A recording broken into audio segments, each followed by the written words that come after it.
సముద్రంలో వేటకు వెళ్లిన మత్స్యకారులు ఇంకా రాకపోవడంతో మత్స్యకారుల కుటుంబాలు కలెక్టర్ను కలిసేందుకు కలెక్టర్ బంగ్లాకు వచ్చారు. నిన్న రాత్రి రావెల కిషోర్ బాబు హెలికాప్టర్లో గాలింపు చర్యలు చేపడతామని హామీ ఇచ్చారని, అయితే ఇప్పటి వరకు ఎలాంటి చర్యలు తీసుకోలేదన్నారు బాధిత కుటుంబాలు. మంత్రి కేవలం మాటల వరకు పరిమితమయ్యారంటూ ఆందోళన వ్యక్తం చేస్తున్నారు.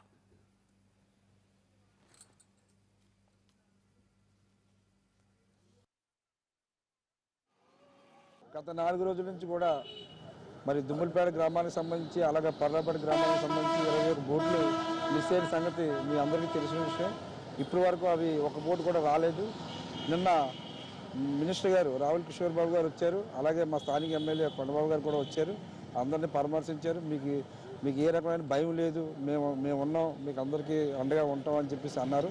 ఒక గంటలో మీకు హెలికాప్టర్ని పురమాయించి వాళ్ళందరినీ కూడా సురక్షితంగా తరలించి మేము మీకు అండగా ఉంటామని చెప్పేసి నిన్న మాట ఇవ్వడం జరిగింది. ఆ మాట వరకు కానీ ఇప్పటి వరకు కూడా దాని మీద ఏ రకమైన చర్య తీసుకున్నారన్నది ఇప్పటివరకు మాకైతే తెలియట్లేదు. మా మత్స్యకారుల శ్రేయస్సును కోరే మా డీడీ గారిని కూడా ఎన్నోసార్లు కలిసినా కూడా ఆయన ఇదిగో వచ్చేస్తాం, అదిగో వెళ్ళిపోతుంది అని నిన్నటి నుంచి కూడా ఇలా మాటల వరకే కానీ పనులు మాత్రం జరుగుతలేదు. మాకు చాలా భయాందోళనగా ఉంది.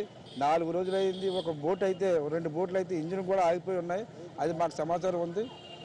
దయచేసి ఇప్పటికైనా అధికారులు మంత్రులు అందరూ కూడా దీని మీద కొంచెం చర్య తీసుకొని మా ప్రజల్ని మా బోట్లను సురక్షితంగా తరలిస్తారని మేము కోరుకుంటున్నాం. దీనిపైన మేము ఇప్పుడు కలెక్టర్ గారిని కలుద్దామని ఈ రోజు కలెక్టర్ గారికి విన్నవించుకుందామని వచ్చాము. మంగళవారం పొద్దున్న 9 గంటలకు వెళ్ళాడు. ఆటకి ఇప్పుడు వరకు రాలేదు.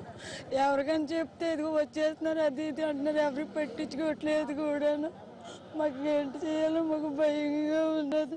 ఒక్కరిని మాకు ఎవరు లేరు కూడా. నలుగురు అక్క చెల్లెలు మాకు దిక్కి మాకు ఎవరు లేరు. మా వదిన పిచ్చిదాన్ని నాకు ఉంటే పోయింది.